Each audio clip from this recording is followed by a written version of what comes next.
Senhoras, senhores, jovens, queridos irmãos no ideal espírita, que nos abençoe Jesus, o amigo incondicional das nossas vidas. O ano foi 1793. Em um maravilhoso domingo de primavera em Paris, um homem jovem adentrou-se pela Universidade de La Salpêtrière, agitando um canudo de papel pardo amarelado. Ele fazia-se acompanhar de um jovem trabalhador braçal que carregava uma mala de madeira característica da sua profissão. Essa data será imortalizada na história da humanidade posteriormente, porque ele atravessa várias salas, pátios internos e dirige-se à parte profunda daquela universidade. Nessa data, a Universidade de La Salpêtrière era considerada uma cidade dentro da cidade de Paris, porque tinha uma população aproximada de 5.000 pessoas, os seus vários setores educacionais, a igreja, um cárcere e, acima de tudo, o Hospital de la Bicêtre. Esse Hospital de la Bicêtre era célebre na Europa porque albergava 53 pacientes esquizofrênicos, para os quais a ciência médica não tinha qualquer possibilidade de ajuda. Esse homem, no entanto, era médico e, ao assumir a direção do Hospital de la Bicêtre, ele resolveu tomar uma atitude característica de quem vela pelo bem, pelo ideal da criatura humana. Era um momento de desafio. Naquela oportunidade, a esquizofrenia era considerada uma doença incurável. A ignorância cultural, a tradição religiosa e, acima de tudo, a vaidade e o preconceito dos intelectuais haviam decretado que aquela enfermidade, de certo modo, era uma punição da divindade, que assim castigava as criaturas, ou era talvez a interferência de seres demoníacos que se apossavam das criaturas, tirando-lhes a lucidez, a oportunidade de terem a dignidade humana. Mas o médico pensava diferente. E nesse dia maravilhoso de sol parisiense, ele atravessou os vários pátios, adentrou-se pelo Hospital Hediondo, desceu até o primeiro subterrâneo e, parando na escada, ele observou aquelas 2 séries de celas fechadas, trancadas a cadeado, onde se encontravam os doentes mentais. Havia doentes que ali dentro se encontravam há mais de 20 anos, que haviam perdido o direito da cidadania, o direito da criatura humana, pelo crime de serem doentes mentais. Voltou-se o médico para o guarda, encarregado de mantê-los encarcerados, e falou-lhe com naturalidade: venho em nome da comunidade francesa para libertar os doentes mentais. Desde que eu assumi a direção deste hospital, eu prometi-me a mim mesmo que, enquanto eu dirija este nosocômio, ninguém permanecerá encarcerado pelo crime de ser portador de alienação mental. Mas o guarda, que na opinião de Victor Hugo é um encarcerado que toma conta de outros encarcerados, redarguiu ao médico: doutor, talvez o senhor não saiba que essas pessoas que aí se encontram são a ralé da sociedade. São aqueles indivíduos para os quais não podemos ter a menor consideração. Eles são loucos, agressivos, pervertidos. Se eu os libertar, ele virá repletar este corredor, matar-me-ão e depois matá-lo-ão. Mas o doutor é uma pessoa célebre, entrará na história. Eu sou o modesto guarda desse presídio de loucos. Perderei a comunidade, o contato com a minha família. Deixarei os meus filhos na orfandade e a minha mulher na viuvez. Eu me nego a libertar esses miseráveis pacientes. O médico, com muita tranquilidade, voltou-se para o operário que havia contratado e disse-lhe: eu convido você para cerrar as grades, cerrar as correntes, libertá-los, porque enquanto eu viver, eles terão direito a ser gente. E o operário, que era um homem modesto, redarguiu no mesmo tom: doutor, será que o senhor crê que eu irei libertar esses bandidos para que eles me matem? O senhor me contratou para um serviço de serralheria, mas eu não esperava que se tratava de uma coisa tão hedionda. Eu me recuso. Naquele momento, o médico acercou-se do guarda e tomou-lhe um molho de chaves. Pegou a chave central, dirigiu-se ao cadeado mestre, abriu. As correntes correram pelos gonzos e pelos elos enferrujados, e ele foi de porta em porta de cela, abrindo-as e convidando as pessoas a saírem. Diante disso, o guarda e o serralheiro avançaram e ajudaram o médico a libertar aqueles loucos, que momentos após repletavam o exíguo corredor, clareado debilmente por uma claraboia. O médico estava exultante. Ali estavam os pacientes mentais, estavam recuperando a dignidade de criatura humana. O médico agitava o canudo de papel pardo amarelado. Mas nesse momento ele viu uma cena comovedora.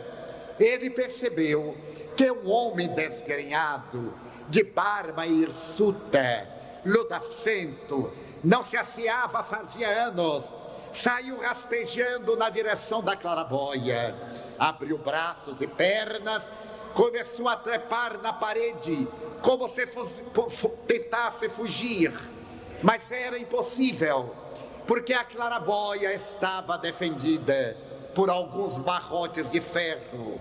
O louco segurou aquelas barras de ferro e depois de um silêncio no meio daqueles doentes hebetados, ele deu um grito: meu Deus, oh meu Deus, como é bonito um raio de sol. Eu já me havia esquecido da beleza de um raio de sol. Soltou-se e rastejando ele se aproximou do médico, que estava no terceiro degrau da pequena escada. Abraçou-lhe as pernas e com olhar de lucidez disse: ó doutor, muito obrigado por nos haver libertado, por nos haver restituído o direito de ser gente. O médico começou a chorar, ergueu pelas axilas, deu-lhe um abraço e lhe respondeu: sou eu quem agradece. Eu tinha certeza de que no meio dos alienados mentais deveria muita gente já haver recuperado a saúde, e porque estavam abandonados, nem receberam a menor assistência médica. Sou eu quem lhe agradece. Naquele momento o médico lembrou-se, quando ele propôs aos seus colegas: eu vou libertar os psicopatas de Labicétari. Os colegas disseram-lhe: tu és louco, o que é que tu vais fazer com esses psicopatas? E ele respondeu jovial: vou tratá-los. Afinal, a função da medicina é tratar a doença, a da psiquiatria cuidar dos transtornos mentais. E os colegas perguntaram com cinismo: E se tu não conseguires nada, eu os amarei. Eu lhes direi que são criaturas humanas, que são cidadãos, que têm o direito de merecer o meu amor. Eu os amarei. E ali estava ele com a autorização da comunidade parisiense. Esse médico foi o doutor Felipe Pinel, que passaria a posteridade como um dos pais da psiquiatria contemporânea. Até aquela época, a psiquiatria ainda era o departamento da fisiologia. Acreditava-se que a esquizofrenia era um distúrbio de natureza hepática. O conhecimento que se tinha do cérebro era ainda muito primário. Fazia poucos anos se havia descoberto a função neuronal, mas a intolerância e a presunção haviam estabelecido que a terapia para a loucura eram as duchas, a cova das serpentes, a indiferença, porque eram indivíduos que haviam perdido a dignidade. Felipe Pinel inaugura uma nova era para o pensamento psiquiátrico. De Alba, o século XIX. E a psiquiatria nesse século das luzes não conseguiu o mesmo brilho das outras ciências. Recordamos-nos, por exemplo, que foi no século XIX, em 1846, que um homem extraordinário pôde oferecer à criatura humana a experiência soberba da asepsia. E logo depois, menos de 25 anos, foi apresentada pela primeira vez em um hospital em Boston a experiência notável da anestesia para impedir que as dores sobre-humanas levassem os pacientes cirúrgicos à morte pela brutalidade do processo.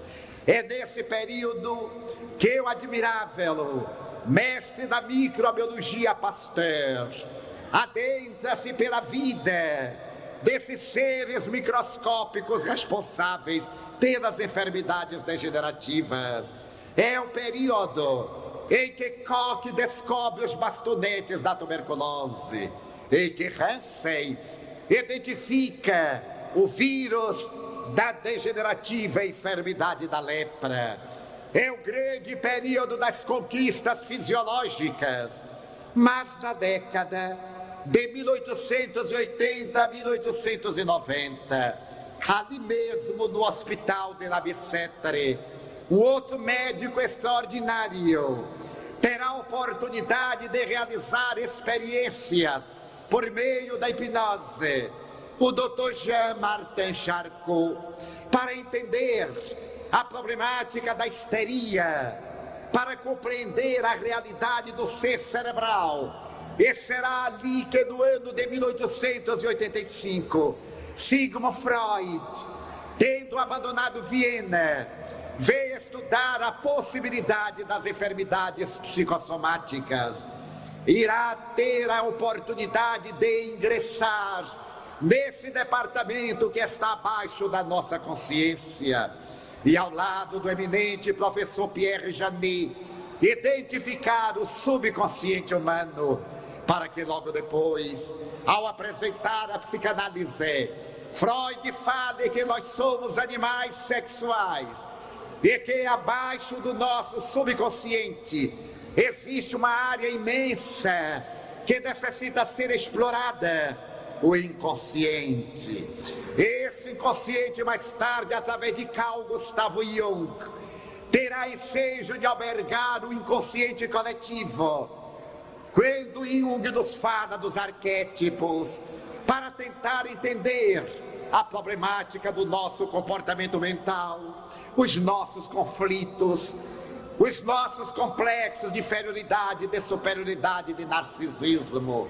Mas a medicina psiquiátrica permaneceu dentro do mesmo barbarismo ancestral. Foi aproximadamente dias antes da Segunda Guerra Mundial, na cidade de Viena, que um psicopata que padecia do transtorno psicótico maníaco-depressivo atirou-se do terceiro andar do manicômio, a tendência suicida do depressivo, e todos pensaram que ele ia morrer. No entanto, na queda, ele foi amparado pela rede elétrica, tomou um choque e foi jogado no chão.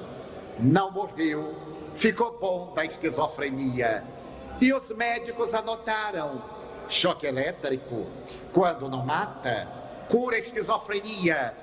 Ainda em Viena, havia uma paciente depressiva que não tomava banho sob hipótese alguma. Talvez tenha sido a primeira hippie do século XX. Foi levada à força à banheira, mas ela se movimentou tanto que escorregou no sabonete e bateu a cabeça na borda da banheira. Fez uma concussão cerebral. Esteve considerada como morta. Foi levada para ser velada. Por 3 dias, ela permaneceu aparentemente morta. De súbito, ela despertou e teve uma ideia maravilhosa de qualquer mulher casada. Perguntou: aonde está o meu marido? E as pessoas foram tomadas de surpresa. E os médicos anotaram: concussão cerebral, quando não mata, cura a esquizofrenia. Mais tarde, em Berlim, no ano de 1914, um outro psicopata que tinha um transtorno maníaco-depressivo aproveitou a distração do guarda, rasgou os lençóis, o cobertor, improvisou uma corda e tentou enforcar-se. No justo momento em que o guarda olhou para a cela, o guarda abriu a porta, salvou o psicopata. Ele não morreu, ficou bom da esquizofrenia. Então os médicos anotaram: enforcamento, quando não mata, cura a esquizofrenia.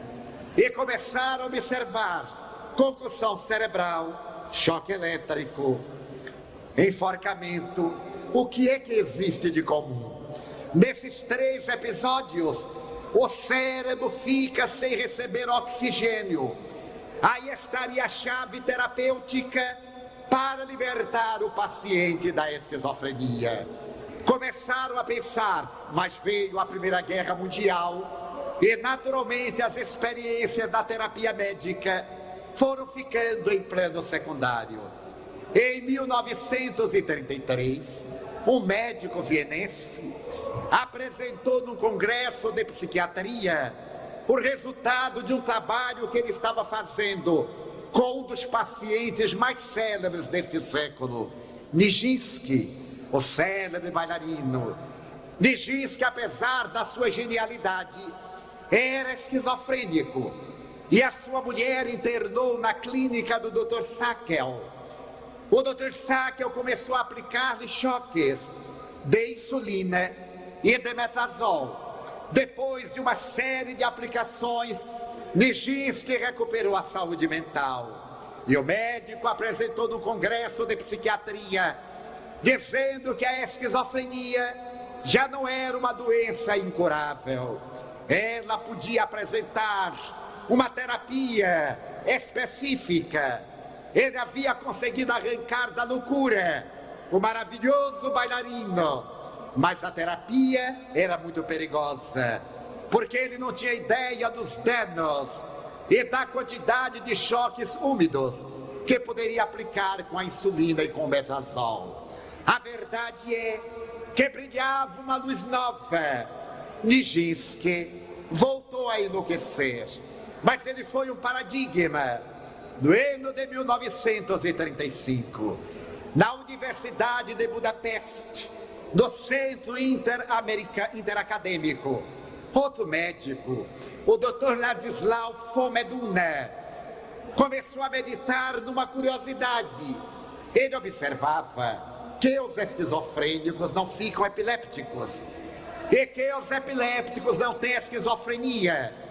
Começou a interrogar-se qual seria a razão. E depois de meditar acuradamente, ele chegou à conclusão de que a convulsão epiléptica produzia a anóxia cerebral. naquele estado convulsivo, a enfermidade esquizofrênica não se instalava. Se fosse possível produzir um choque semelhante àquele dado pela epilepsia, era provável que os pacientes esquizofrênicos recuperassem a saúde. Mas veio a Segunda Guerra Mundial e, novamente, a esquizofrenia foi deixada à margem. Mais tarde, as experiências médicas chegaram à conclusão que uma apresentação feita em 1939 em Roma por 3 psiquiatras, os doutores Cherlet, Kavinovski e Bini, apresentando uma pequena máquina elétrica de 110 volts e 2 eletrodos, talvez pudesse produzir no indivíduo uma reação de natureza epiléptica. E depois da Segunda Guerra Mundial, começaram as experiências convulsoterapêuticas, as experiências de eletrochoque, e a esquizofrenia começou a ser considerada uma doença perfeitamente recuperável. Mas os anos que se sucederam foram anos calamitosos. Naquela oportunidade, a ciência médica dealbava para uma nova madrugada e os manicômios assinalavam profundamente os doentes mentais. Foi quando a psicologia veio colaborar com a ciência psiquiátrica. A palavra manicômio era uma palavra muito grave. Os psicólogos sugeriram que a substituíssem por frenocômio. Mais tarde, seria hospital psiquiátrico e, na atualidade, clínica de psiquiatria. A humanidade passa por experiências de modas, até nas doenças. Eu me recordo que quando eu era muito jovem, na minha cidade natal, estudava na única escola que era considerada a mais adiantada, a Escola Normal Rural de Feira de Santana. Ali estudavam pobres e ricos, estudavam aqueles que passassem no exame de admissão ou de suficiência. Eu era da área pobre, mas havia alguns colegas que eram de famílias ricas. E eu me recordo perfeitamente que um colega rico teve uma doença e foi transferido para a capital. Quando ele voltou, a nossa cidade foi tomada de espanto, porque ele havia tido uma doença muito rara para aquela época, chamada apendicite. Ele ficou 15 dias em processo pré-operatório, fez a cirurgia, teve um pós-operatório de 1 mês e usava uma faixa, e quando caminhava, ele claudicava da perna. E eu, que era pobre, tinha uma inveja. Meu Deus, olha que rico me arranja cada doença. Porque os pobres morriam de apendicite, ninguém sabia o que era. Mas os pobres são terríveis. E daí a pouco todo mundo começou a ter apendicite. E a cirurgia de apendicite se tornou popular. Eu até me lembro que Carmen Miranda lançou uma musiquinha da época. O indivíduo perdeu o it por causa da apendicite. E quando os pobres começaram a submeter-se à apendicectomia, os ricos passaram para uma outra doença. Eu fui funcionário público no tempo que os funcionários públicos trabalhavam. Quer dizer, ainda trabalho um pouco. Mas naquela época, trabalhava-se um pouco mais e ganhava-se um pouco menos. E eu tinha uma colega que era muito rica. Eu trabalhava para viver, mas a minha colega trabalhava para comprar vestidos. E diariamente ela ia com vestido novo. Eu vivia preocupado. Embora a vida alheia não nos interesse, ninguém deixa de pensar na vida alheia. E eu ficava preocupado e um dia eu perguntei: mas o que é que a senhora faz com tanto vestido? Ela sorriu e disse: Valdo, eu sou muito rica. Eu uso o vestido 2 vezes e logo passo adiante. Eu disse: a senhora dá? Não, eu vendo para segunda mão. E essa senhora era muito minha amiga. Certo dia ela chegou à mesa em que eu trabalhava e disse: Divaldo, eu estou com a doença da moda. E eu perguntei: qual é a doença da moda? Ela disse: alergia. Você imagine que eu estou com uma alergia daqui até aqui. E eu me coço. E eu fiquei com uma inveja. Porque como é que pobre pode ter alergia? Pobre tem escaras, sarna, não é alergia. Eu olhei para ela e disse, mas como é alergia? Ela disse, uma coceira. E ela se coçou, que eu digo, meu Deus, o senhor me deu alergia de qualquer forma. Mais tarde, os pobres começaram a ter alergia, principalmente ao trabalho. E logo vieram as terapêuticas do INPS, essas 4 letras que todo brasileiro ama muito, INPS. Então, os ricos passaram a ter transtorno psicológico. Quando uma criança é pobre, nós dizemos, mas que menino mal educado. Quando é rica, nós dizemos que engraçadinho, ele tem um transtorno psicológico. É falta de educação. Da mesma forma, mas a psiquiatria, na era dos anos 50, adentrou-se nos barbitúricos. Na década de 60, a ciência psiquiátrica percebeu que o eletrochoque danificava o sistema nervoso central. Os barbitúricos tomaram um impulso muito grande. Na década de 70, apareceram as terapias alternativas. Na época de 80, a psicologia transpessoal trouxe para a psiquiatria uma grande contribuição. E hoje, já nós encaramos os transtornos mentais, os transtornos comportamentais como parte da nossa vida. Há 30 anos, quando se dizia fulano é neurótico, era uma ofensa, porque era uma marca. Hoje, quando nós dizemos, sabe que fulano é normal, ele fica muito ofendido e diz, eu não sou normal, eu sou igual a todo mundo, porque todo mundo hoje é neurótico.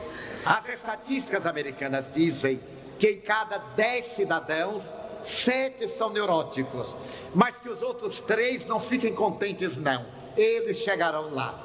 A maioria de nós é neurótica.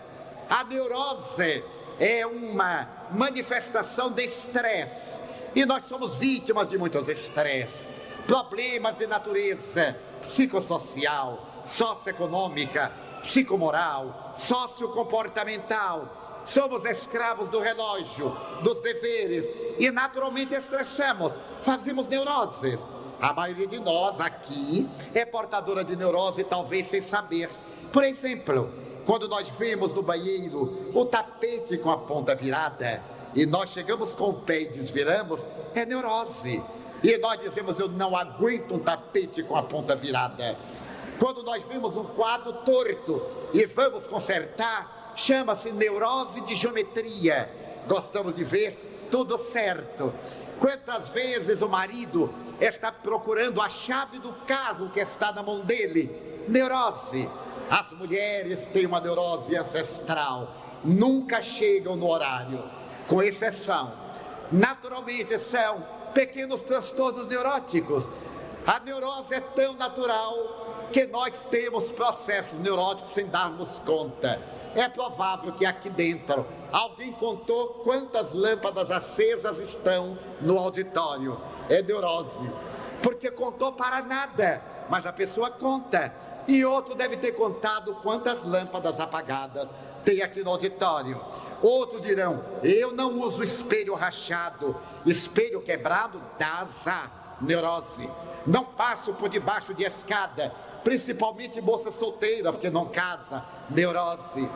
Então as nossas neuroses fazem parte da nossa vida.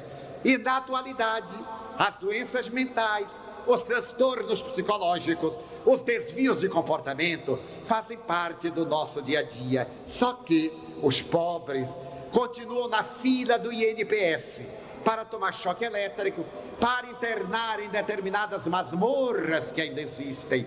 E os ricos não. Os ricos agora vão para o spa. Não só para emagrecer, mas também para consertar um pouco a cabeça.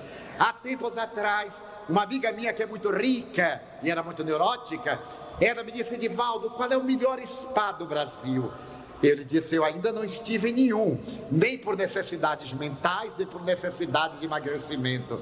Ela disse, que lhe parece eu internar-me no spa para emagrecer 400 gramas? Olha que esse povo tem ideia, 400 gramas. E também fazer um trabalho de desintoxicação mental. Eu disse, é uma maravilha. mas a senhora podia levar o Evangelho segundo o Espiritismo para desintoxicar a alma.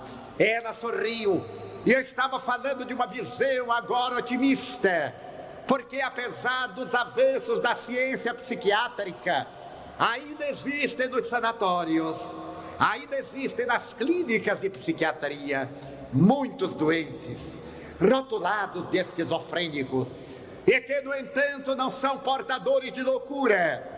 Coube a Allan Kardec, o grande psicoterapeuta da humanidade, estabelecer no capítulo número 23 do Livro dos Médiuns, que os hospitais estão abarrotados de doentes mentais, mas nem toda loucura é loucura.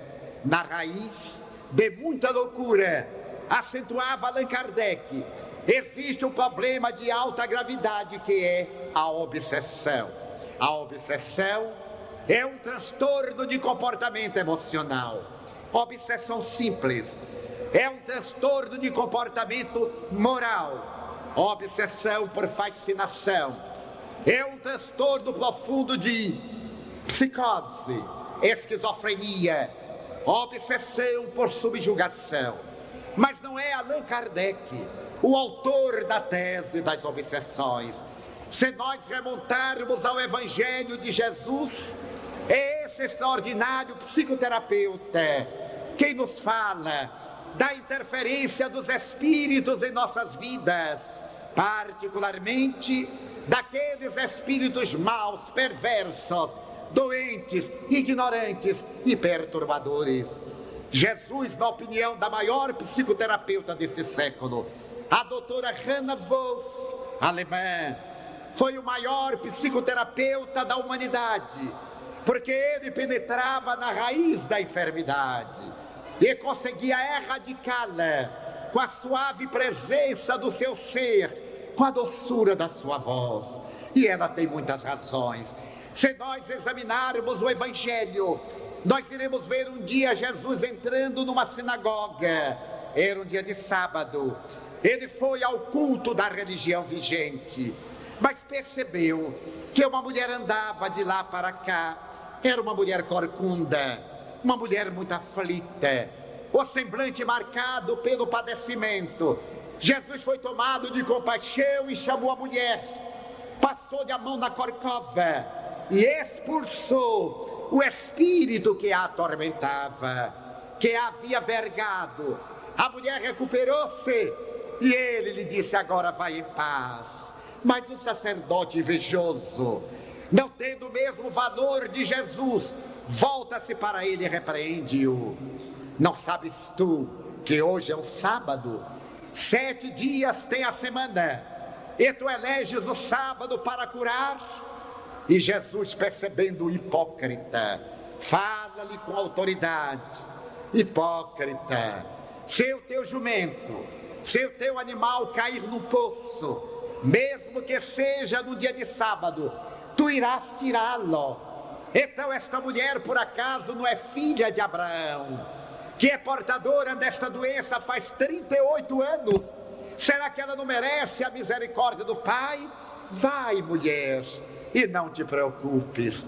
Jesus havia realizado a cura de uma obsessão física, porque os espíritos podem interferir em nosso comportamento orgânico, transmitirem-nos enfermidades fisiológicas, paralisias, tuberculose aparente, processos degenerativos de erupções cutâneas, pela intoxicação fluídica. E Jesus, retirando aquele espírito dela, permitiu que ela se recuperasse.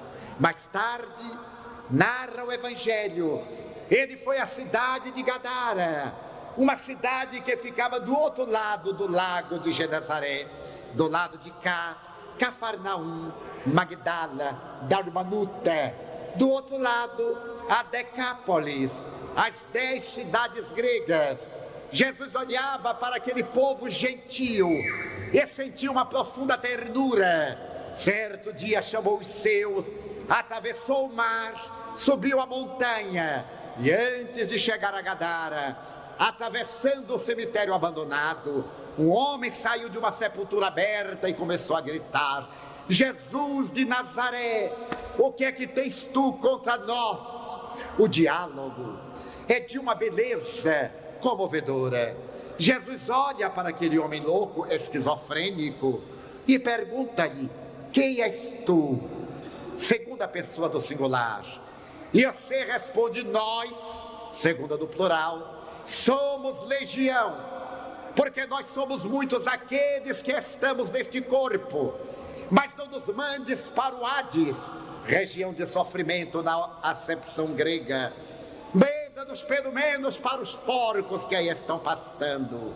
E Jesus, tomado de profunda compaixão pelo doente e pelos espíritos doentes, ele disse com energia: legião, eu te ordeno, sai dele. O jovem começou a ter uma convulsão como epiléptica, caiu no chão, começou a babar e os porcos debandaram. Ele se recuperou e, perfeitamente lúcido, aproximou-se de Jesus e perguntou: e agora, que queres que eu faça? Jesus lhe disse: vai e apresenta-te, para que eles saibam do poder daquele que vem em nome de Deus. É claro que os espíritos não tomaram os porcos, mas por serem espíritos muito atrasados, quando se deslindaram dos fluidos animais do homem, produziram uma vibração tão terrível que os porcos estouraram e caíram no mar. Aí está Jesus curando obsidiados. Todos nós nos recordamos da primeira sessão espírita que foi realizada por Jesus no Monte Tabor.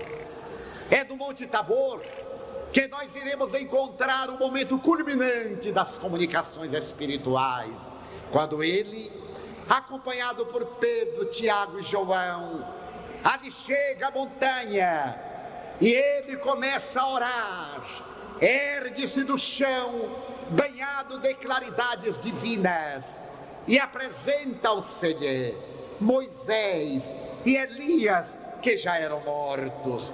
O primeiro, Moisés, o legislador do povo hebreu, e Elias, o grande profeta, apresentam-se e dialogam com ele em corpo espiritual, enquanto os discípulos acompanham emocionados esta maravilhosa sessão de materialização luminosa.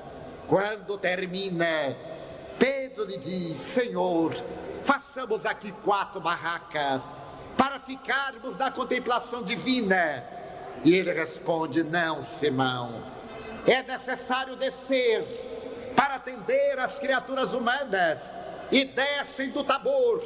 Quando eles chegam à planície do Esdrelon, um pai aflito acerca-se-lhe e pede com lágrimas: tem piedade do meu filho, pois que um espírito imundo toma-o, faz que ele entre em convulsão, até babar sangue, e ninguém consegue curá-lo, nem os teus discípulos conseguiram.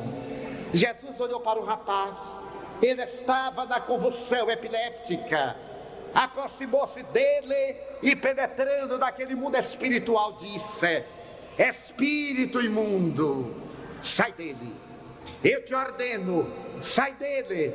O jovem desmaiou. Quando abriu os olhos, deteve-se deslumbrado diante da luz misericordiosa do olhar de Jesus, que o devolveu ao seu pai. Os discípulos, enciumados, perguntaram-lhe: mestre, por que tu conseguiste e nós não conseguimos? A resposta de Jesus é uma resposta espírita. Ele diz: porque para esta classe de espíritos são necessários jejum e oração. Para esta classe, o que equivale dizer que há espíritos de outras classes. De acordo com o seu potencial, a terapia é especializada. 19 séculos depois, Allan Kardec faria a classificação dos espíritos, desde os mais primitivos até os anjos, arcanjos, os querubins, as potestades. Mas aquela classe exigia energia, autoridade moral, jejum moral, oração da ação, que são os requisitos fundamentais para imporem respeito aos espíritos perturbadores.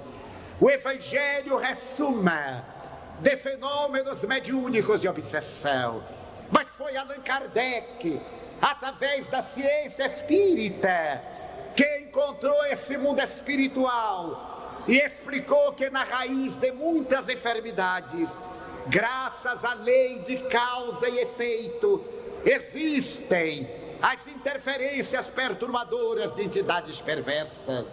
Foi o Espiritismo que nos veio trazer a psicoterapia para a manutenção de uma verdadeira saúde mental. Foi o Espiritismo que retirou a cortina da ignorância para que nós entendêssemos que há em verdade problemas de natureza psiquiátrica, mas há também problemas de natureza mediúnica. A mediunidade não é um dom, a mediunidade não é uma graça, a mediunidade é uma faculdade da alma que o corpo reveste de células para permitir o intercâmbio com o mundo espiritual. E de acordo com as nossas experiências desta vida ou de outras vidas, outras existências, nós atraímos aqueles a quem prejudicamos, que não nos tendo perdoado, interferem em nosso comportamento, levando-nos a terríveis transtornos psiquiátricos. Allan Kardec explicou que periodicamente a Terra é invadida por uma multidão de espíritos perversos que provocam obsessões coletivas. Ele fala das obsidiadas de Lodin, de Oxanes. E se nós olharmos a nossa sociedade, nós temos no carnaval um momento de obsessão coletiva, em que o caráter, o pudor, a dignidade, os valores éticos cedem lugar à promiscuidade, à vulgaridade, à corrupção dos costumes, em que as pessoas perdem o senso de dignificação humana. E se olharmos na generalidade, a sexolatria dos nossos dias, a toxicomania, o alcoolismo, o tabagismo, tem as suas raízes em processo de natureza obsessiva, neuroses, psicoses, esses transtornos de comportamento, particularmente a depressão. A depressão, do ponto de vista psiquiátrico, é o grande mal desse século. Ao lado da depressão, o transtorno que nos vai devorando, que é o de pânico. Nós vamos vendo que a nossa sociedade tecnológica, que chegou às estrelas, que penetrou na vida das micropartículas, não encontrou a solução para a sua insegurança emocional, para o vazio existencial, para a paz. Vendeu a doutrina espírita, na sua face científica, competir no laboratório e demonstrar que nós somos espíritos eternos desde quando criados por Deus. A vida é única, mas as existências corporais são múltiplas. Entramos no corpo pela reencarnação, saímos do corpo pela desencarnação, mas nós continuamos na vida, na matéria ou fora da matéria. Nós estamos na vida, então nós somos aquilo que fizemos, nós seremos aquilo que fizermos. Deus é amor, Deus não castiga, Deus não perdoa, Deus ama. Perdoar nesse sentido seria apagar a falta, e esse não é um ato de amor, porque o faltoso continua irregular. Deus ama e nos dá o ensejo de repararmos o mal através do bem que podemos fazer. A filosofia espírita, fundamentada na reencarnação, trouxe-nos a moral do Evangelho. aquela moral que está sintetizada no amor a Deus, acima de todas as coisas, e ao próximo, como a si mesmo. Então o Espiritismo, na sua feição de ciência, constata o fato, como filosofia explica, como ética moral religiosa, oferece-nos a terapia, aproximando-nos de Deus, dando-nos dignificação e auxiliando-nos na preservação dos valores morais, da saúde mental, do equilíbrio psicológico e do bem-estar orgânico. Pessoas que aderem à causa espírita, da vã suposição de que o Espiritismo vai resolver os problemas. É claro que nenhuma teoria resolve problemas, nem o Espiritismo, nem religião nenhuma, nem ciência alguma. Todos eles são terapias, são metodologias, são técnicas, ensinam a maneira da pessoa libertar-se do problema. O Espiritismo nos ensina como podemos ser felizes. Fala-nos de que temos um passado perturbador, mas temos um presente abençoado. Nós semeamos ontem, colhemos agora. Vamos semear para amanhã. Se os nossos frutos são amargos, estamos no momento de sementar novas bênçãos para colhermos felicidade logo amanhã. Então esta ciência filosófico-religiosa é a resposta de Deus às aflições da terra. É o Consolador que Jesus prometeu, que está retornando até nós para diminuir as nossas lágrimas, para sanar as nossas aflições.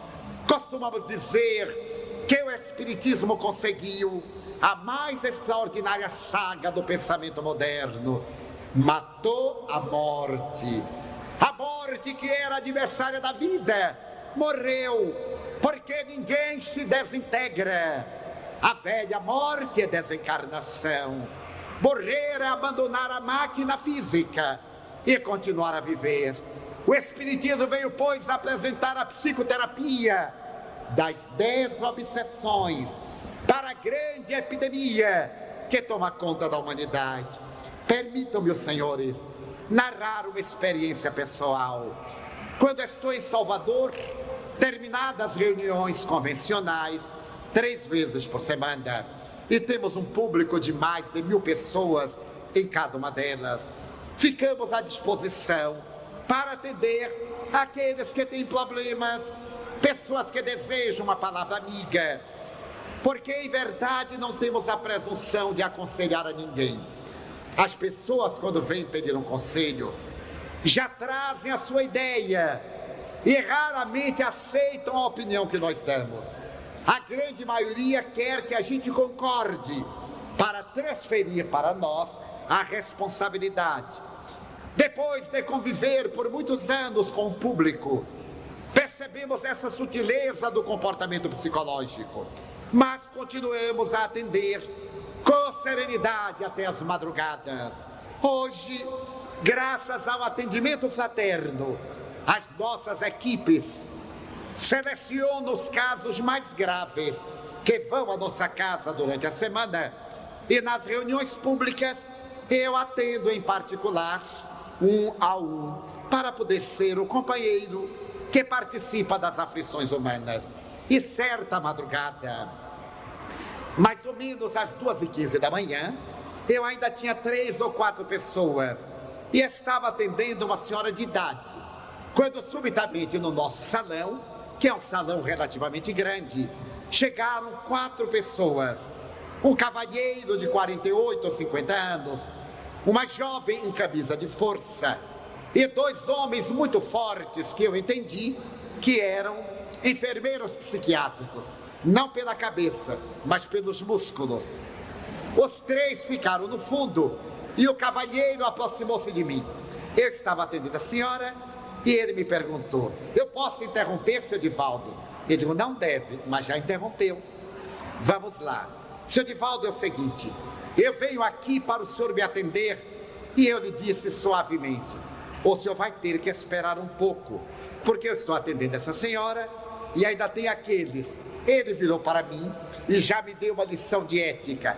E a caridade, seu Divaldo? Eu disse, a caridade é respeitar o direito dos outros. Quando o senhor chegou, eles já estavam. A que hora a senhora chegou aqui, minha irmã? Eu disse, cheguei às 3 horas da tarde, para poder pegar uma ficha. Eu disse, o cavalheiro está chegando às 2 da manhã. Então é falta de caridade para ela. Mas, seu Divaldo, meu caso é de urgência. Eu disse, o dela também é de urgência, tanto sim, que ela veio 13 horas antes do senhor, ou quase isto. Seu Divaldo, meu caso é de emergência. Eu digo, então, vamos atendê-lo. Qual é o caso do senhor? E ele muito arrogantemente me disse, seu Divaldo, eu não creio em Deus, eu não creio nos espíritos, eu não creio no senhor. Eu olhei para ele e sorri, porque ele era muito mal educado. E não me cabia dar uma resposta compatível. Eu disse, pois não, isso não é importante. Qual é o problema do senhor? É minha filha que é esquizofrênica. E eu venho aqui a mandado do psiquiatra fulano de tal. O senhor conhece o doutor fulano de tal? Eu conhecia. Mas eu disse para ele mais ou menos. Pois é, seu Divaldo. Ele me disse, o caso dela é uma esquizofrenia profunda, com consequências irreversíveis. Eu já não tenho terapia para a menina. Procure um tal de Divaldo que anda por aí. Porque essa gente, às vezes por sugestão, consegue qualquer coisa. Eu que conheci o psiquiatra, gostei dele dizer o que o psiquiatra pensava de mim na minha ausência. Porque na minha presença era muito gentil. Eu disse, pois não, mas não é importante. O senhor deseja de mim o quê?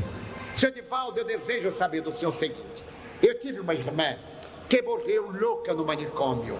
E a esquizofrenia é hereditária, o senhor sabia? Eu disse, não sabia.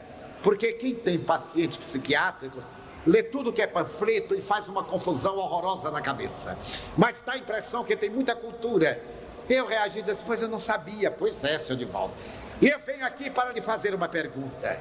Eu desejo que o senhor me fale se minha filha vai ficar boa ou não. Porque se ela não ficar boa, eu pretendo matá-la. E matar-me depois. Porque fui eu que lhe dei o genes degenerado da esquizofrenia. Eu disse, mas olha, seu psiquiatra mandou a pessoa errada. Aqui é a casa de Jesus Cristo. E aqui ninguém dá diagnóstico desesperador. E ademais, eu não tenho autoridade legal para mandar o senhor matar sua filha e se matar depois. Só quem pode fazer isso é seu psiquiatra, porque ele dá atestado de óbito e eu não dou. Eu dei um pouco de ironia. Mas, seu Divaldo, eu disse muito bem, o problema é da moça? Ele disse, é da moça. Eu pedi licença à senhora e disse, você espera um pouco, que eu vou atendê-los. Mas, seu Divaldo, é emergência. Quanto tempo ela está doente? 7 meses. Eu digo, então não é emergência. Quem esperou 7 meses pode esperar mais 40 minutos. Mas, seu Divaldo, ele ficou irritado e eu muito calmo lhe disse, olha, não há problema. O senhor não tem nenhuma obrigação de esperar. O senhor passa ali naquela sala que é a tesouraria e pede o dinheiro que o senhor pagou a consulta. Ele disse, mas eu não paguei nada. Eu digo, então não vejo porque que o senhor está tão aborrecido. Eu estou aqui desde as 6 da tarde de pé, atendendo gratuitamente. O senhor chega às 2 da manhã e está irritado, cavalheiro? O senhor está equivocado, eu não vou atender agora. O senhor vai ter que esperar se quiser. Também se não quiser é problema do senhor. Ele necessitava de tomar a primeira lição, educação doméstica. Respeito ao direito dos outros, caridade para com o próximo. Ele foi para lá e ficou muito aborrecido, mas eu não me incomodei, continuei atendendo. E às 2h45 da manhã, eu tinha atendido a última pessoa, eles estavam sentados lá no fundo, e eu convoquei, venham por favor. E ele gritou de lá, seu Divaldo, o senhor não pode vir aqui? Eu disse, olha, eu não posso, mas o senhor é muito intransigente. Como eu sei que as pessoas gostam de um pouco de fantasia e de sobrenatural, eu fiz um teste com ele. Eu posso ir, mas os espíritos só atendem aqui. Se eu for lá, eles não vão. Ele perguntou, é? Eu disse, é. Ele aí veio. A razão por que eu não ia lá é porque ali eu estou ao lado da mesa. Eu coloco livros de Allan Kardec à mesa. as obras de Joana de Ângeles, de Manuel Filomeno de Miranda, obras técnicas de obsessão, mensagens. E à medida que eu vou atendendo, eu ofereço um livro, ofereço uma mensagem, e eu tenho sempre uma cadeira para descansar as pernas, porque nesta altura da minha juventude, é claro que eu já sinto um pouquinho de cansaço, e tenho que me apoiar. Ele veio, e a menina veio estertorada naquela camisa de força. Quando chegou a uns 5 metros, eu percebi que não se tratava de esquizofrenia, porque eu vi o espírito que a anatematizava. Eu pude ver que se tratava de uma obsessão. Então eu disse ao pai: desamarre a moça. Seu Divaldo, ela é louca. Desamarre a moça. Eu não desamarro. Eu disse: então eu não atendo, meu senhor. Aqui é a casa de Jesus. E na casa de Jesus ninguém fica amarrado. Repeti Felipe Pinel, com outras palavras. No gabinete do seu médico, o senhor faz o que ele manda. Aqui o senhor terá que fazer o que eu determino. O senhor veio para submeter-se à terapia e não para me dizer o que eu devo fazer. Então eu não vou atender. Mas, senhor Divaldo, eu não tenho coragem. Ele disse: então, por favor, o senhor saia. Voltei-me para um dos enfermeiros e disse: meu filho, abra a camisa de força, porque eu não sei abrir, teria que cortar, não tinha tesoura. Ele era um homem forte, mas era bastante ignorante. Ele me disse assim: se eu tirar a camisa de força dessa criatura, ela vai quebrar tudo aqui. Eu disse: não se incomode não, está tudo pago. Se quebrar, nós compramos outros. Ele disse: o senhor garante? Eu digo: garanto. Ele tirou a camisa, recuou e ela avançou para mim, para me golpear. Eu estava na postura e disse calmamente: meu irmão. O pai estava sentado assim do lado. A jovem estava com um terno blue jeans, estava muito em moda. Meu irmão. A menina parou e o pai gritou de lá: seu Divaldo, é moça. Ele disse: não precisa me ajudar. Meu irmão, você é um covarde. Como é que você se aproveita da sua aparente invisibilidade para atormentar esta família? Ele parou, voltou-se e apontou para o cavalheiro e disse: por culpa dele. Aquele homem, e começou a dizer palavras grosseiras. Eu deixei que ele fizesse a catarse. O homem, que era moreno, ficou lívido. Aquele homem é meu padrinho. Meu nome é Celso, ele sabe quem eu sou. Quando mamãe morreu, eu tinha 13 anos. E ela me entregou para ele cuidar de mim. Porque o padrinho, na tradição católica, é o segundo pai. E sabe o que o bandido fez comigo? Fez de mim um escravo. Colocou-me na sua panificadora. Eu trabalhava como um mouro. Dormia sob uma porta jogada do chão. Trabalhava de 5 da manhã às vezes, até às 10, às 11 da noite. Por 13 anos. E um dia eu me rebelei, ele me expulsou. E não me pagou nada. Eu tive uma onda de ódio. Os senhores notem a descrição da morte por uma pessoa que não entende da realidade espiritual. Eu tive uma onda de ódio que tomou conta do meu peito. Senti uma dor.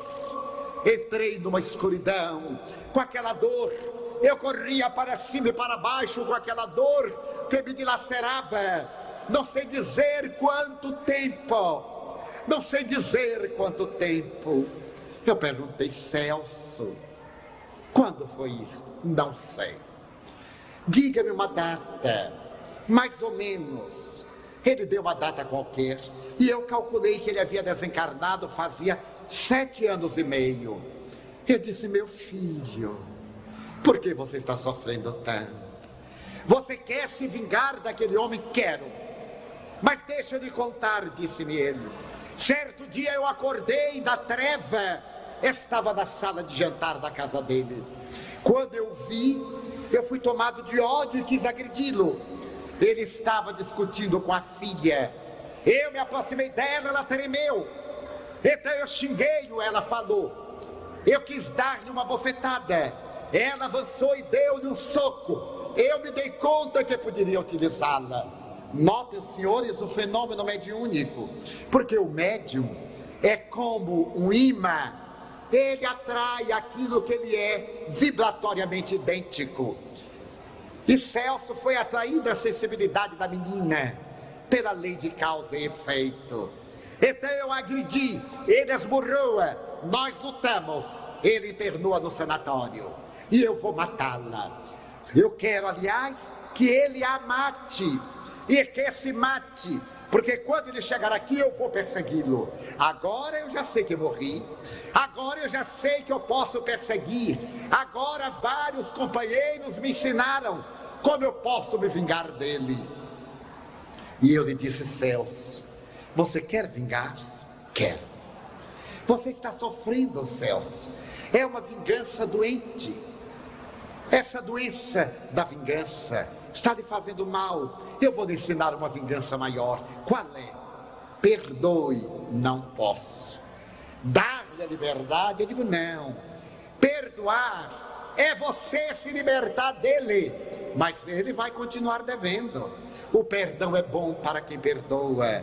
O endividado continuará devendo. As leis cósmicas irão cobrar. Perdoe-o para você não sofrer, Celso. Ele me disse: não posso. Eu lhe fiz a seguinte pergunta: pelo que depreendo, você desencarnou há 7 anos. A sua mãezinha estava desencarnada há 13 anos quando você morreu. Portanto, já se passaram 20 anos. Ela já esteve com você. E ele me disse: não. Você sabe por quê? Não. Por causa do ódio, Celso. O ódio nos coloca em regiões muito baixas, em vibrações inferiores. Nesse momento eu vi entrar a mãezinha desencarnada. Ela se aproximou de mim e me disse: devolva-me meu filho, ajude-me. Eu digo: Celso, sua mãezinha está aqui, mas eu não a vejo. Você se lembra do rádio, da televisão? Nós mudamos o dial, aquele ponteiro, mudamos de sintonia, mudamos de estação. Assim também somos nós. O ódio nos coloca numa vibração baixa e nós não captamos as estações superiores. Você está na faixa dos espíritos perturbados e maus. Sua mãe deseja ajudá-lo, mas ela não pode. Você bloqueou a comunicação. Venha cá. A menina se aproximou, eu segurei as mãos, estavam frias, úmidas. E eu lhe perguntei: Celso, você se lembra de sua mãe? Eu também tenho mãe. Está no além. Quando nós éramos crianças, aqui no Nordeste, nossa mãe nos colocava no colo, punha nossas mãos unidas e nos ensinavam a orar o Pai Nosso. Lembra-se? Eu disse: eu me lembro. Então, Celso, vamos orar? Não quero. E não quer ver sua mãe? Sim, eu quero. Mas é necessário sair do abismo, Celso. Diga comigo: Pai nosso que estais nos céus. Ele repetiu: venha a nós o vosso reino. E mais adiante: perdoa as nossas dívidas. Ele deu um grito: não posso perdoar, não posso. E de repente ele gritou: mamãe, mamãe. O espírito estendeu os braços. Ele caiu nos braços maternos e a mãe saiu levando. A menina rodopiou como no desmaio. Eu segurei-a, fiz que ela sentasse no primeiro banco, encostei a cabeça no meu quadril. 20 segundos, 30. Ela abriu os olhos como que saía de um longo letargo e vendo o pai, ela disse: papai, aonde eu estou? Aquele homem grosseiro mudou, veio trêmulo e perguntou: é você, minha filha Cibele? É você? Papai, eu estou com muita fome. Ele abraçou a filhinha chorando e me perguntou: seu Divaldo, ela já está boa? Não, senhor. Este é o primeiro round, mas ainda nós temos uma longa jornada. O senhor deve a Celso e terá que pagar. Mas, seu Divaldo, eu digo: não justifique a mim, a sua consciência. Mas agora leve-a para casa. Amanhã chame o clínico, depois chame o psiquiatra. Mas, seu Divaldo, ela não vai para o sanatório? Eu digo: de momento ela não necessita de sanatório. Ela está muito debilitada. Leve-a para casa. Mas, seu Divaldo, eu digo: o senhor faça o que quiser. Se fosse minha filha, eu levava para casa. E agora? Eu disse, agora eu quero cobrar a consulta do senhor. Porque o senhor foi tão arrogante que não acreditava em Deus, não acreditava em nada. Eu agora quero cobrar a consulta. E o senhor cobra? Eu digo, cobro. E cobro caro. O senhor pode pagar? Posso pagar. Eu digo, então vai me pagar. Quanto é, seu Edivaldo? Eu apanhei o livro dos Espíritos e disse, meu preço é este. O senhor vai ler esse livro. Mas é isso o pagamento? Eu digo, e é um pagamento alto. Porque eu sei que o senhor não gosta de ler. Então o senhor vai ler para saber quem é Deus, o que é um espírito, e nunca mais dizer as missas. Não é o fato do senhor não crer que a coisa não existe. Então o senhor terá que ler e um dia eu cobrarei, para ver se o senhor é bom pagador. E eu já sei que não é bom, porque explorou Celso e nunca pagou. Vamos ver se agora não vai me pagar. Ele ficou canhestro, eu digo, pois é, pode levar o livro. E leve a menina. Aquele homem mudou, carregou a filhinha, saiu pela porta, por onde entrara. Eu comecei a me arrumar, porque eu moro dali a 30 quilômetros, naquela época morava. E quando eu estava me arrumando, um dos enfermeiros, é o lado humorístico, me perguntou, e agora, senhor Edivaldo, o que é que nós fazemos? Eu digo, olha, o que vocês fazem eu não sei. Eu sei que eu vou embora. E o que é que nós dizemos no hospital? Eu digo, meu filho, você conta lá o que você viu aqui. Ele disse, eu? Se eu contar lá o que eu vi aqui, quem fica internado sou eu. Eu disse, você conte o que quiser, mas eu vou embora. Fui-me. Aquele psiquiatra, toda vez que ele detectava que o caso não era netamente de loucura, ele mandava para mim. E no dia seguinte ele me telefonava. Naquela época do regime militar de exceção, ele me telefonava em código, com medo do seu telefone estar grampeado e saberem que ele se comunicava com o espírita. No dia seguinte, às 10 da manhã, ele me telefonou. Divaldo, era? Eu disse, era. Vai. Outra, mais. Tradução. Era obsessor, ela vai ter que voltar outra vez, mais vezes, era o nosso código. Na semana seguinte, o casal, o pai voltou com a menina e a esposa. A mãezinha me sensibilizou. Estava crucificada pela dor. A menina estava mais ou menos recuperada. Nós dialogamos, fizemos um pouco de psicoterapia. Eu dei para a mãe o Evangelho segundo o Espiritismo, para a mocinha de 17 anos, o principiante espírita. E recomendei que frequentassem ou lá onde lhes aprovesse.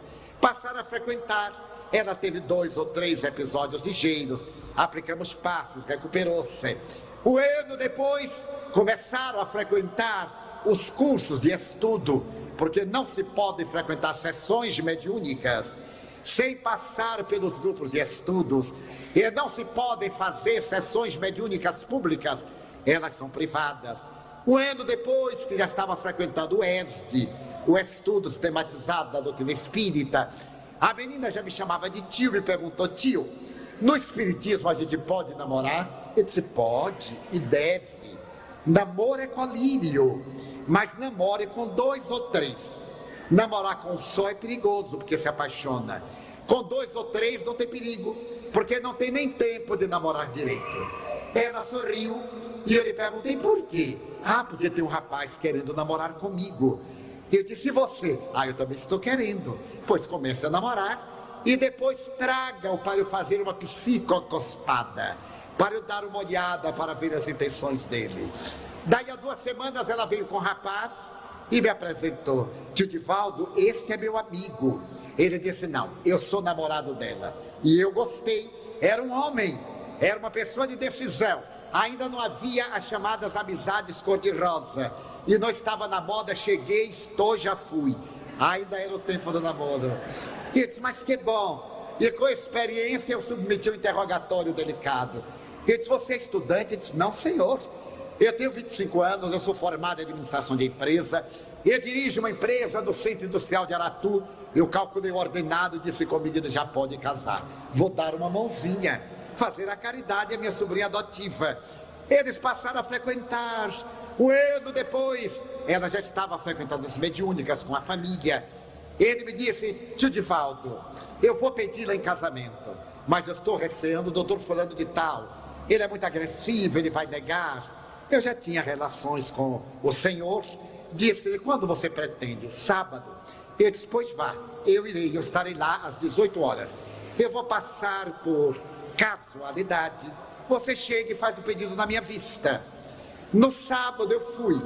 E o senhor me disse: mas você por aqui? Eu disse: é, casualmente. Eu estava passando, vim visitá-los. Chegou o rapazinho, no tempo que se pediu em casamento, meus irmãos. Parece até que foi na outra reencarnação, não é verdade? Mas tem apenas 12 anos. Ele entrou, pálido, e disse: doutor fulano, quem deveria estar aqui era meu pai. Eu disse: seu pai não. Quem devia estar é você, você que vai casar com ela, não é seu pai. Aí o homem disse: mas como? De volta? Ah, sim, ele veio pedi-la em casamento. É um rapaz de valor. Mas você acha que eu vou dar a minha filha? Eu digo: dá não. O senhor vai conceder o direito deles ficarem noivos. E aproveite, pelo amor de Deus, que está muito raro. Se perder essa deixa, só da outra reencarnação. Sorrimos, começou o noivado. Casaram-se no civil, porque espírita casa no civil. O casamento é um ato legal, instituído pelas leis de cada país. E muita gente diz assim: ah, mas não pode fazer uma prece? Não, os noivos que façam. Por que nós vamos orar por eles? Eles que façam para terem boa conduta. Muito bem. Passaram-se os meses. Aquele casalzinho lindo. Ela já com 19 anos, o rapaz com 26. Estava um certo dia na reunião mediúnica, quando me apareceu Celso, o espírito, e me disse: Divaldo, eu vou reencarnar-me. E eu lhe perguntei: mas aonde? Aqui na cidade do Salvador. Celso, então eu vou conhecer você. Vai. Mas como? Ele disse: eu vou me reencarnar por ela. Eu vou ser neto dele. E eu disse: isso eu quero ver. Ele vai cobrar a dívida em uma só existência. Daí alguns meses ela veio encabulada: tio Divaldo, eu acho. Eu digo: está, com certeza. E vai ser um menino. Veio o processo de gestação. E certa madrugada eu estava atendendo o telefone, me chama com urgência. Era o cavalheiro: Divaldo, nasceu meu netinho. Venha ver a criança mais linda da cidade do Salvador. Não pode haver nada mais feio do que criança recém-nascida. Mas ninguém diga, pelo amor de Deus, não diga. Aquilo inchadinho, vermelho, de olhinho fechado, horrível. Você vem ver meu neto. Eu disse: mas eu não posso. Você vem. Eu disse: eu não vou, não irei. Você veio. Eu disse: não irei. Você vem. Eu fui. Cheguei na maternidade, tive que me vestir. E o avô emocionado: Divaldo, olha só, daqui para aqui é o pai, não é? Eu olhei, não era ninguém. Eu me lembrei de Chico Xavier. Chico Xavier tem uma psicologia. Chico disse assim: que beleza. Não disse nada. Que beleza. Ele faz: mas que beleza. Daqui para cá é a mãe, mas olha o queixo é meu. Eu olhei, não tinha a menor parecença. Eu disse: meu Deus, que coisa. Olha, Divaldo, eu vou colocar amanhã na caderneta de poupança 1 milhão de cruzeiros novos. Eu fiz o cálculo do que ele devia a Celso, correção monetária. Eu disse: é pouco. Mas Divaldo, eu disse: não é por nada. Ele é meu herdeiro universal. Ele disse: tá bem. Passaram-se os meses, o ano. Quando o menino completou um ano, Divaldo, eu coloquei 10 milhões de cruzeiros novos. Tá bom? Eu disse: tá, agora tá. Ele disse: mas o que é que você quer dizer? Eu digo: não, nada, eu estou raciocinando. Quando o menino completou 4 anos, eu já era muito amigo da família. Certo dia o cavalheiro veio e me perguntou: Divaldo, você sabe quem é a reencarnação de meu neto? Eu disse: não, vagamente. Por que o senhor me pergunta? Porque meu neto é um missionário. Ele não é um missionário de assim. Todos somos missionários. Eu estive pensando, Divaldo, será que meu neto não é a reencarnação de um dos apóstolos de Jesus? Eu disse: não, também não vamos exagerar. Mas ele é muito importante. Ele é muito importante. Ele veio numa missão extraordinária. Ele veio cobrar dívidas. ele veio sublimar uma família. Não diga, eu digo, veio, é uma missão. Mas Divaldo, ele me conhece. Conhece, sim, senhor. Porque antes de reencarnar, os guias apresentam. Mas por que o senhor acha que ele o conhece? Porque ele às vezes para, põe as mãos nos quadris, bate o pé, me olha e diz assim: voinho, tá legal, mas eu conheço você, hein, voinho? Será que ele conhece? Ele conhece, com certeza. E que mais? Às vezes ele vem correndo, me abraça, me beija e me morde. Eu digo, conhece, com certeza conhece. Celso está hoje com 12 anos. Claro que a família não conhece, e eu modifico um pouco a estrutura do fato para a família não identificar. Aí está a reencarnação. A filhinha revelou-se uma excelente médium. Mas por que ela sofreu, se o pai era que tinha dívida? Ela sofreu porque tinha outras dívidas. E a divindade utilizou-se do seu karma para que ela se recuperasse através do sofrimento e fosse o instrumento para libertar Celso do ódio e dar dignidade a este mal pagador. Allan Kardec nos trouxe a terapia das obsessões. O Espiritismo é o verdadeiro tratado de psicoterapia que nos dá a alegria de viver, que nos traz de volta Jesus.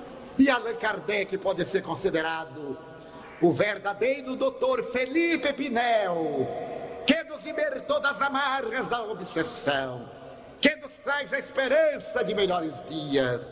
Vivemos uma hora muito peculiar, hora de sofrimentos, de amargura, de ansiedade, de miséria, de desemprego, de sexo desvairado e de tóxicos. Uma hora de revolta, mas que nós tenhamos a hombridade de não fazer parte daqueles que blasfemam, nem dos que se desesperam. Que nós, aqueles que já encontramos Jesus, ao invés de nos entregarmos ao desespero, digamos: ó meu Deus, eu quero dizer-te que eu amo a vida, que para mim é bela e é consentida. Quero agradecer-te a alegria de viver. Muito obrigado, Senhor, pelo que me deste, pelo que me dás. Muito obrigado pelo ar, pelo pão, pela paz. Muito obrigado pela beleza que os meus olhos veem no altar da natureza.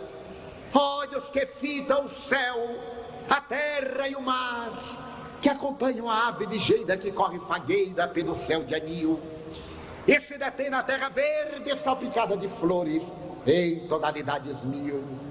Muito obrigado, Senhor, porque eu vejo, meu amor, mas diante da minha visão eu detecto na terra os cegos que tropeçam na multidão, que vivem na escuridão, que andam na solidão. Por eles eu oro e a ti eu imploro comiseração, porque eu sei que depois desta lida, na outra vida, eles também enxergarão. Muito obrigado, Senhor, pelos ouvidos meus, que me foram dados por Deus, ouvidos que ouvem o tamborilar da chuva no telheiro, a melodia do vento dos ramos do salgueiro, as lágrimas que vertem os olhos do mundo inteiro, ouvidos que ouvem a música do povo que desce do morro na praça a cantar, a melodia dos imortais. A gente ouve uma vez e não esquece nunca mais. A voz melodiosa que nora melancólica do boiadeiro, e a dor que geme e que chora no coração do mundo inteiro. Pela minha faculdade de ouvir, pelos surdos eu te quero pedir. Eu sei que depois desta dor, do teu reino de amor, eles também escutarão.